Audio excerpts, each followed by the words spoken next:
I always thought betrayal came loud. Shouting slammed doors, dramatic endings. I never expected it to arrive disguised as a quiet message made of 3 careless letters, typed as if they meant nothing. Her name was Emma. For nearly 3 years, I convinced myself she was home, steady, warm, a place where I could rest. I'm Ethan, 34, a software engineer who rarely says much out loud, but feels everything intensely. She used to tease me for that, saying I felt too much. I never questioned it until the night she told me her ex needed to talk, and she planned to grab drinks with him. I didn't like the idea, but I didn't want to seem possessive. So I asked, "Are you sure that's a good idea?" Her response came immediately. "Relax." One word, sharp as a paper cut. She walked out 15 minutes later, smelling like citrus and vanilla, wearing the sweater she always put on when she wanted to feel cute. I stood by the window, watching her taillights disappear towards someone she used to love, wondering how any of this was supposed to be okay. An hour passed, then 2, then 3. No messages, no calls, just that heavy kind of silence that sits in your lungs. At 1:14 a.m., my phone finally buzzed. Not a call, not a headed home, just a message. Still with him. He's talking a lot. Relax. Be home later. The second relax landed like a door shutting in my face. I sat there, thinking about all the times I'd ignored little inconsistencies. Late replies, shaky stories, odd shifts in her tone.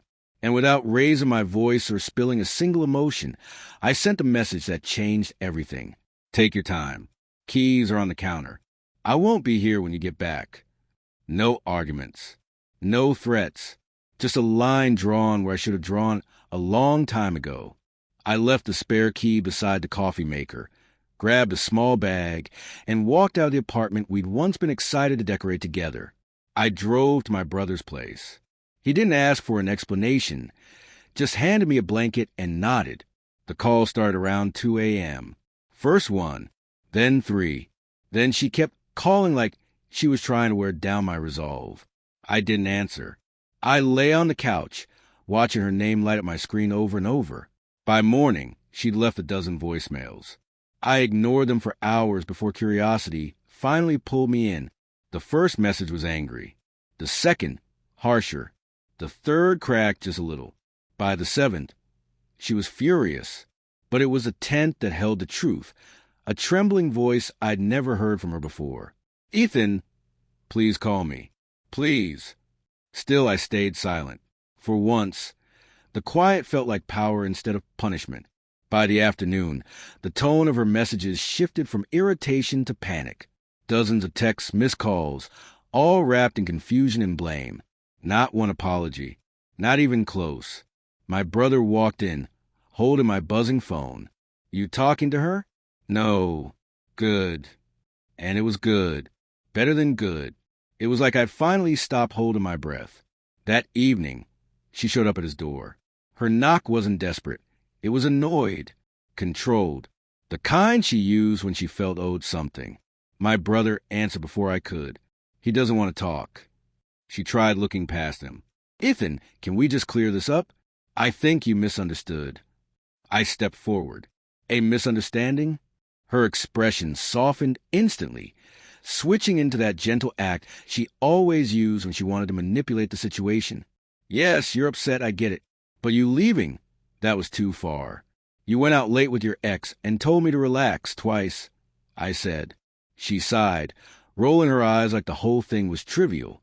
"He needed someone to talk to. You're blowing this out of proportion." "It matters to me," I said.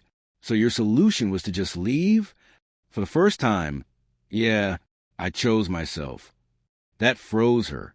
She wasn't used to me standing still while she tried to spin the moment. She softened her voice. "Let's just go home and talk. This isn't worth ruining us." Small, she'd said, like my feelings were background noise. "No," I told her. "I'm not going back." Her eyes widened. "You're ending it over this?" "I'm ending it because respect left the relationship long before I did." Silence stretched between us. Then, with a stiff jaw, she turned toward her car. Halfway there, she spun around. "You could have just relaxed," she snapped. I let out a tired half-smile. And you could have valued me. She didn't say another word. She kept calling for weeks, angry some days, crying on others, occasionally pretending nothing ever happened. I never picked up, because that one message, the one she thought was an overreaction, wasn't dramatic at all. It was me finally showing her that my silence carried more truth than any excuse she could offer. And for the first time in a very long time, I felt genuinely at peace.